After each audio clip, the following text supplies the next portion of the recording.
We'll find out more. But Chris Kirkland joins us in the studio now, former Liverpool, Wigan and England keeper. Good afternoon, Chris. Afternoon. Chris. Do we have to talk football? Can we not talk about dogs? We can if you want. We can talk about Labradors if you like. Yeah. People follow you on social media and they know your black lab has not been at all well, but you were just saying to me off air, we sent it both off air, that he's doing well. He's on the way back. He is, yeah. He is. We thought we were going to lose him at one point, but he's he ruptured his bladder and it leaked into his other organs, and it weren't looking good. But yeah, thankfully he's on the mend, and he's just desperate to get out and chase his ball again, but he won't be doing that for a little while yet. Good stuff. So, you've been. Mark took a couple of penalties at you earlier on, he said, but you kept them out.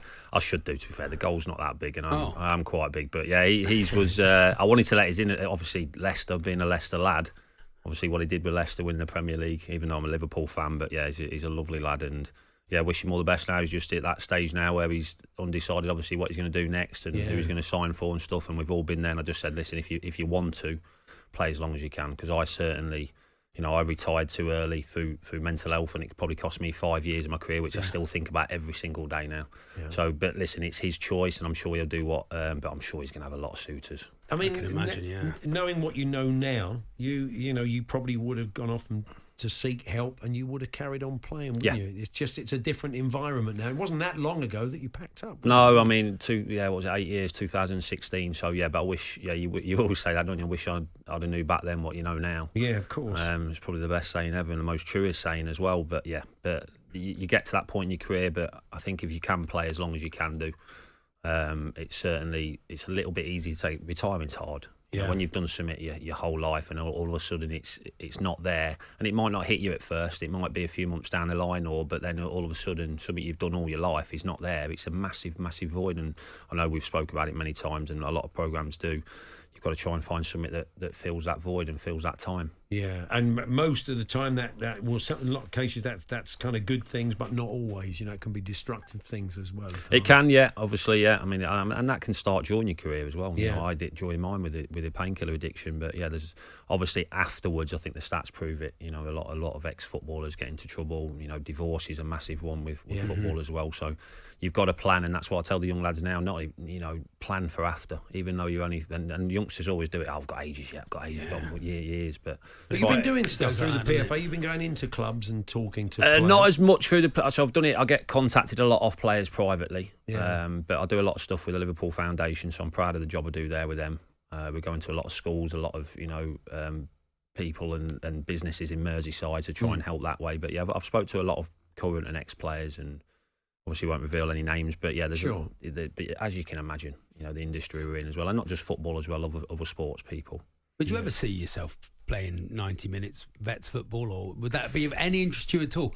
I don't know how much footballers play once they've retired. I mean, listen, I don't think my back would allow. I play in the odd charity game. I was delighted to play a little bit for the Liverpool. We had a charity game for the foundation. Ajax come to Anfield. Oh, I remember that. Yeah. It was a sellout. It was a sellout, and I always wanted to play again at Anfield because my daughter was only 3 the last time I played there.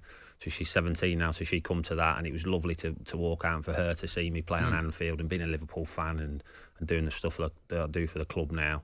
But yeah, it's got to be sort of something that takes your fancy, because the body just doesn't get any younger, does it? And it hurts. But yeah, I can't play regular. I wouldn't play regular if that's your answer. I can't believe we've been talking for 5 minutes and Charlie hasn't brought up the fact that he beat you with 2 penalties. He did. I don't like to bring it up. Do you want to tell us the context of this, Charlie? What happened? I was off that day. We were doing it for Burger King, I think. Yeah. And Chris was in goal, and I was expecting to go down and it'd be a sort of big setup. We're in basically a small office. Yeah. And there's a small goal and a foam ball. I was on my knees. Andy was there as well. Andy was watching. I thought, well, I'll use my usual technique, which is head down and hit it. Yeah.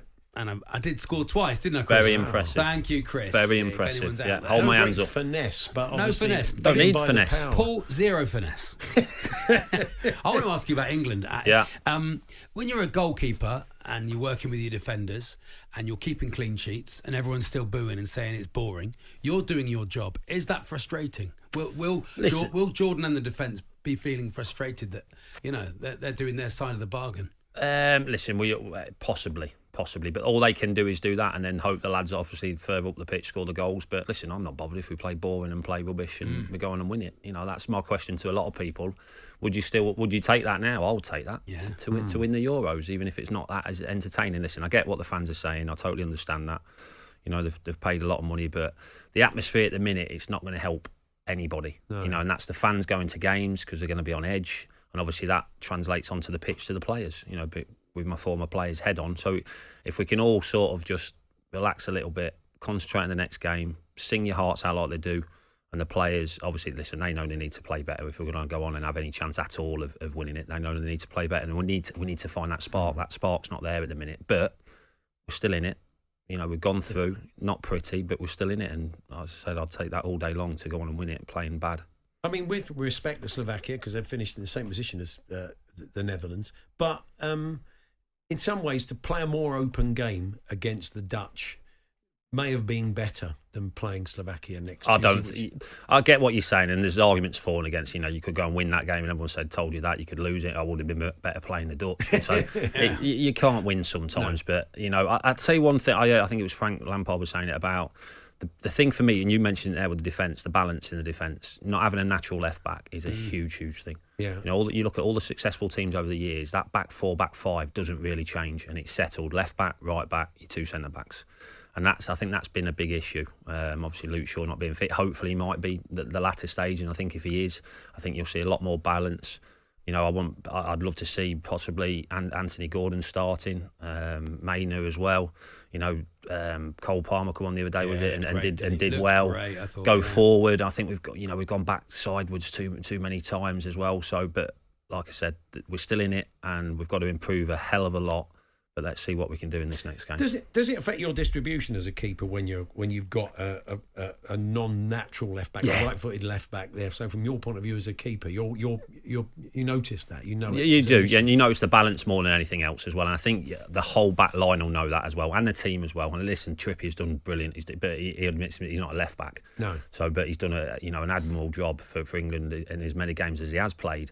But yeah, I mean, I'll go back to some of the left backs I played with. Leighton Baines was one of them. You just knew, you know, Ryan Taylor on the right hand side, John Onorisa and Carrow at Liverpool, and to have that balance, it's the one unit you want settled, because you can chop and change up front and wingers and stuff like that. But the defence, if you're going to have success, and it goes by all the teams in the past, that you look at their defensive unit and it doesn't change much. What did you think of Wrighty's suggestion on telly the other night of maybe playing Bukayo Saka at left back? Played 20, 30 times for left back for us. He doesn't particularly enjoy it. I'm not sure he would want to play there, would he? But listen, you have also, to... he's electric. He's an electric player on that right wing. Yeah. He's one of the... But I mean, he's not playing wing back, he's playing full back. I think at the minute, listen, I think you could chop and change a few at the minute, couldn't you? Because I don't think there's been any standout. You mentioned the defence there. They're going to have to keep more clean sheets for us to go on and win it.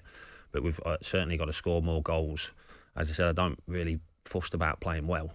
You know, if we keep clean sheets and score goals and play bad, I'll take that all day long. Yeah.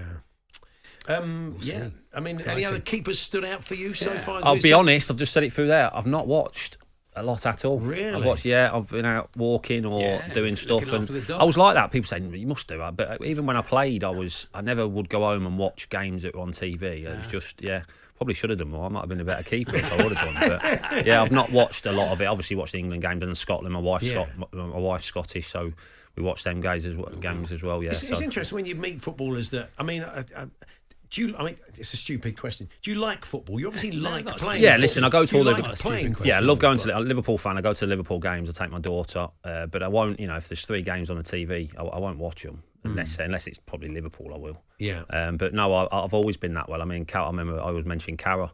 Carrow used to come in the dressing room and he'd say, "Did you see this game last night?" And I was like, "That was a game that was on in like Brazil." And he was like, "Yeah, did you watch it?" But he studied everything. That's why he's amazing what he does now. Yeah. But some players do, some players don't. But I was one of them that, you know, I might have watched the occasional game, but I like to try and switch off as much as I could from it. That's interesting. It's allowed, isn't it? We've got pens coming up now in the knockouts, and that's always a big talking point. Yeah. Brilliant for a goalkeeper. Yeah, brilliant pressure. Yeah. I mean, that's your chance to be a hero, isn't it? There's no pressure. Everyone's expected to score. Yeah. So I'm sure we're going to see some penalty shootouts. Do we want England to be in them again with our record? You know, I'd love us not to, but if we do, let's hope that we can get it done this time. We know your low point in penalty shootouts was having Charlie put 2 Well, past yeah. you. No, that's listen. Listen, If anyone would have scored, I'd have liked it to have been. class is permanent, But Paul. was there what was your finest hour from a penalty shootout in your Yeah, career? nice. I wasn't that good at penalties, to be honest. I've been in this tall as well. Yeah, no, I saved a couple. My debut for Liverpool actually was against Grimsby. It was in the Worthington Cup, and it was 120th minute of extra time, just about to go to penalties. I'm thinking, my word, this is dream stuff. Yeah. Penalty shoot, my debut in front of the Kop, and then Phil Jevons popped one by us from about 35 yards. The best goal I've ever conceded. Yeah, Really? yeah. And he was an Evertonian as well, playing for Grimsby. So that sort of quickly went. So yeah, I think that when you start thinking about these things, you get shot down pretty quick. But yeah, I wasn't as good as penalties as I probably should have been. Well, Chris, good to see you. Thanks, Thank Chris. you. Thanks ever so much for popping in. And I didn't bring it up once, Paul. You brought it up twice. I didn't bring it up once. you just kept talking about it before, so I felt duty bound to bring it up when Chris Credit came where on. credit's due. You beat me fair and square. Well, we're hoping England play India in a game of cricket in Ghana very shortly, but it's raining. And if it rains, for all sorts of reasons that John Norman will explain in a moment, England will lose without facing a ball. It all seems very wrong to me, but then I am biased. John will explain all in a few moments' time. Chris, we'll catch up with you soon. Thanks very much. Thank for you very coming much, in. chaps. We're going to get a scouting report on Slovakia. Martin Lipton watched them play last night against Romania. He was at the game. Sun chief sports reporter. So what did he make of it? Faye Carruthers in the England camp. That's all to come. Paul Hawksbee and Andy Jacobs, Monday to Friday afternoons 1 till 4 on AM, on DAB, via the talkSPORT app and on your smart speaker. talkSPORT.